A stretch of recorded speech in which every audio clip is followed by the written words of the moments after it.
lieber Karik und keiner sagt auch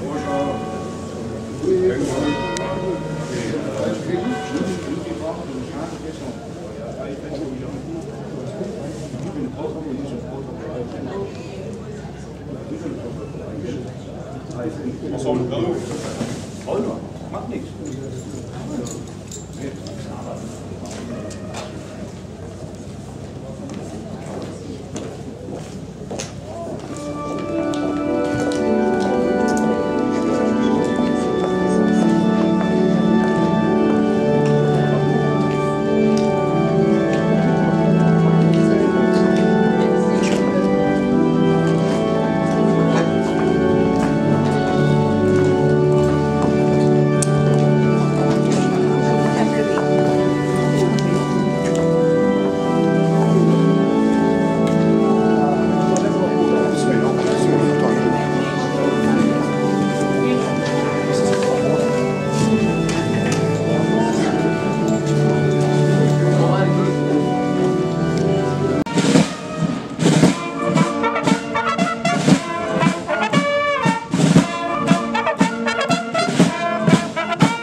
Ensemble, à gauche, gauche.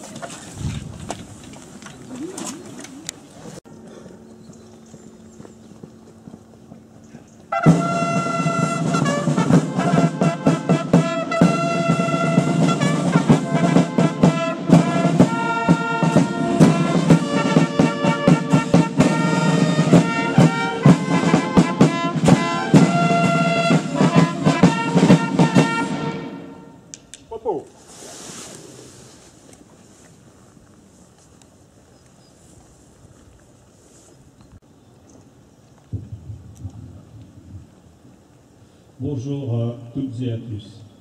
La cérémonie de ce 11 novembre sera décomposée comme suit. Tout d'abord, la lecture du message du 11 novembre 2014 de l'Union française des associations de combattants et de victimes de guerre par M. Gaetano Cano, premier adjoint. Lecture du message de Kader Arif, ministre délégué auprès du ministre de la Défense en charge des anciens combattants, par Joël Bénig, adjoint. Sera suivi ensuite le dépôt des gerbes par la municipalité, les associations patriotiques, ainsi qu'un jeune. La sonnerie au bord sera suivie d'une minute de silence avant que ne soit joué l'hymne national, l'hymne allemand, mais aussi l'hymne européen. À la fin de la cérémonie, un vin d'honneur avec discours se fera au foyer municipal.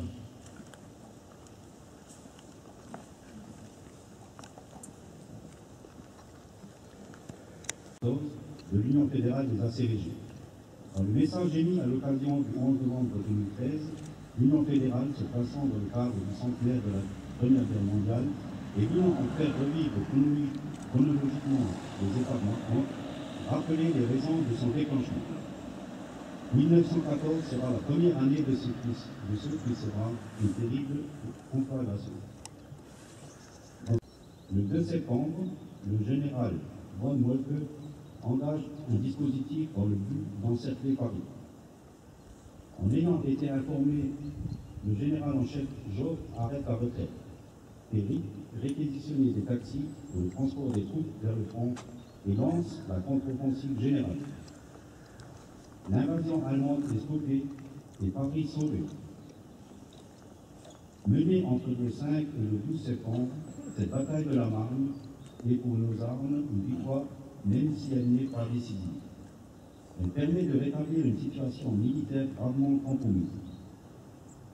Les combats acharnés qui se sont déroulés sur un vaste théâtre d'opération d'environ 300 km sont les prémices de la guerre totale et industrielle qui va être le conflit de 1914-1918. Rien que pour les batailles d'août et septembre, et concernant seulement ses propres soldats, la France a perdu plus de 250 000 d'entre eux. Le lieutenant Charles Péguy, symbole de cette jeunesse qui croyait combattre pour la civilisation, était parmi nous. Du fait de ces terribles pertes, et sauf à les ressentir alors comme inutiles, ce qui ne valait pas, toute solution de négociation avec l'ennemi est devenue impossible. À la fin de 1914, aucune armée n'est victorieuse. Contrairement aux prévisions, la guerre risque de durer. Plusieurs mois, la France se remémore la première année de la Grande Guerre dans le cadre d'un centenaire unanimement partagé. Les Françaises et les Français se mobilisent pour rendre hommage à leurs aînés et rappeler leur fierté à l'égard de l'histoire de notre pays. Nous nous souvenons de ce 3 août 1914, de ce Toussaint qui retentit dans les villes françaises et alerte la population, de ces millions de Français qui se mobilisent. Nous nous souvenons avec respect et émotion de cette journée du 22 août 1914 qui dévoile l'horreur effroyable de la guerre. De ces 27 000 jeunes Français qui meurent au combat ce jour-là. Nous nous souvenons de ce 12 septembre 1914, de ce sursaut français qui redonne foi en nos combattants et en la France.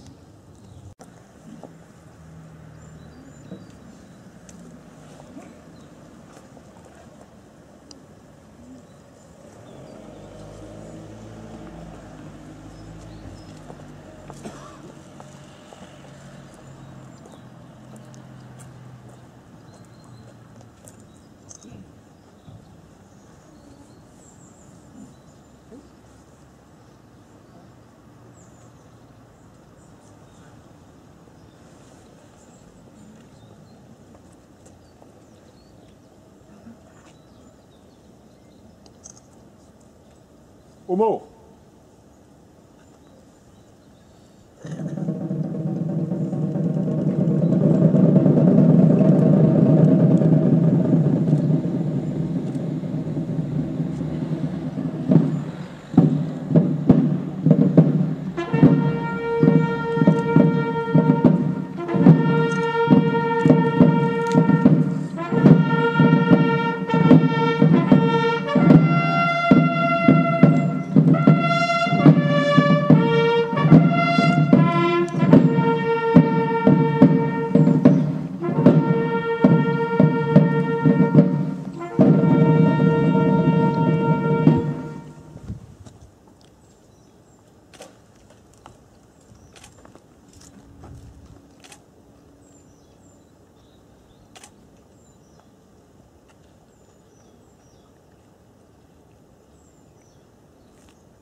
va aller avec nous au foyer municipal pour un vin d'honneur, et dans lequel donc M. Dreistadt, je pense, prendra la parole, tout comme moi.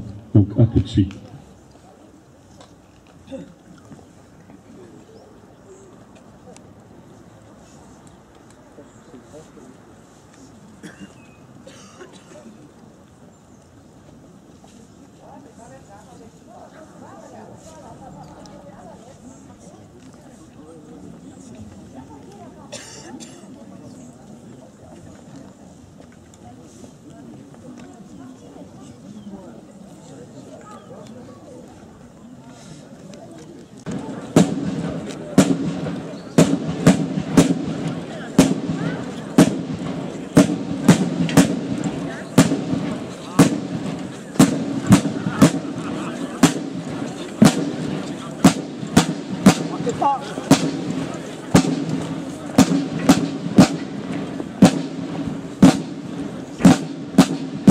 Au final.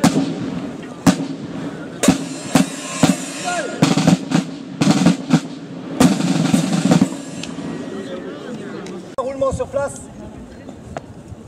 C'est pas grave. 3.